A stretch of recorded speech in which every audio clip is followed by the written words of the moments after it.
So they wanted to traumatize you. They wanted to traumatize you by afflicting you, by doing things to you over and over and over again. It was repetitive. If you ever catch the game Mortal Kombat, right? And if you played the game Mortal Kombat, I used to play the classic game on the PS1 with my dad and my brother. And you know when they get an easy target, or when your opponent get an easy target, you be like, oh, why you get that easy target? Or you end up getting, let's say, an easy target that you know that you can beat them at, right? So they say, why you get that person? You too easy. Why don't you get a person that is unpredictable? Why don't you get a person that you don't know the moves to? You feel what I'm saying? You know, for my Mortal Kombat people. So let me give you an analogy. These people have tried to repetitively put moves on you, like Mortal Kombat. The way you get flawless victory is when your opponent continues to do all these moves and these moves on you, and you're not touched. Your health bar at the top is full.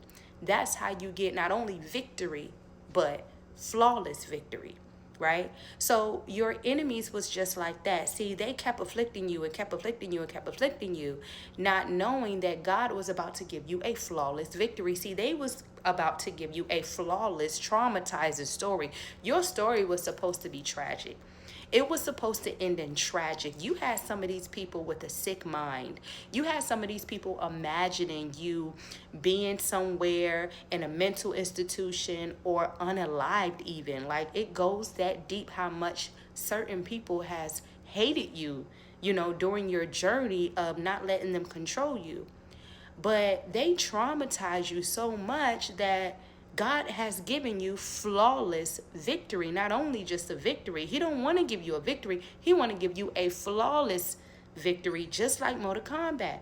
And I remember when the opponent kept making these moves and making these moves, the only way to get it is to remain untouched. And I would be so happy that I got flawless victory. And then I was telling my dad, I'm like, I want to get flawless victory. How could I get that? And he used to tell me, you got to learn the moves, right? And it's not even you learning the moves, is you got to get your opponent to a place where you know their moves. Come on. You know their moves, so you ahead of the game. Like, it's some characters in Mortal Kombat, and some people used to play it, and they're so predictable, right?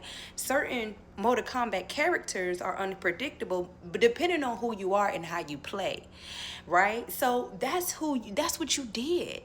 You knew their moves because it was so repetitive. See, you being a seer, you being chosen, you hear from God.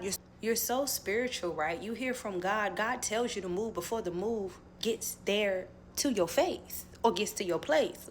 However you want to take this message. So God gave you a flawless victory. If he hasn't yet, he's about to give you a flawless victory. He does not only want to give you a small victory. Just like the game of Mortal Kombat, you cannot be touched. Your health bar stays.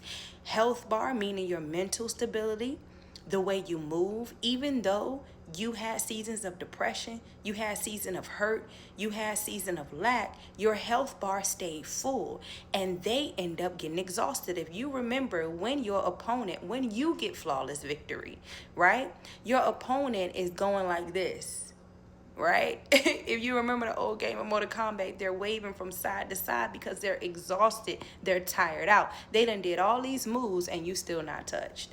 And I remember in certain players I used to play, like Liu Kang or Sonya or something like that, Sub-Zero, right? And my dad used to tell me, you don't even got to do all that. Just do one move, you know, do a little sweep kick like Liu Kang do, you know, do a little one move. That's how you get flawless victory. Stop overthinking. So some of your enemies was overthinking, continued to inflicting you, going overboard to make sure that you were traumatized. And at the end, they end up exhausted.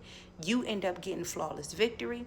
They end up traumatized by the trauma that they tried to put on you. They are traumatized off of the trauma that they tried to put on you. The reason why they are traumatized is because every single time they afflicted you, it did not work, which left them traumatized because they did all of these things. They spent all of this money. They wasted their sweet time doing all this for no reason. And some of them was listening to other people. I posted a video. Make sure you look at that video. If you're watching on TikTok or YouTube, go through my page. They were using each other. Some of these people know now, or this specific person knows that they were even being used when they thought that people was on their side. They are traumatized by this. They're traumatized because people lied to them. They're traumatized because everything they did to you did not work. They're traumatized because they feel like everything I did not work. What am I supposed to do now? It's pointless. I can't get to them. See, your flawless victory is letting them know that you cannot be defeated no matter what they do. So thank God for flawless victory, you guys. Thank God for the victory that he's about to give you. Or they really thought that you were about to be traumatized, and you left them traumatized by still living. You know how somebody say, I'm going to make your life a living hell. You know, maybe when you watch movies, somebody said that, or an actor say that. Let me say this. You making their lives a living hell by you still living. Oops.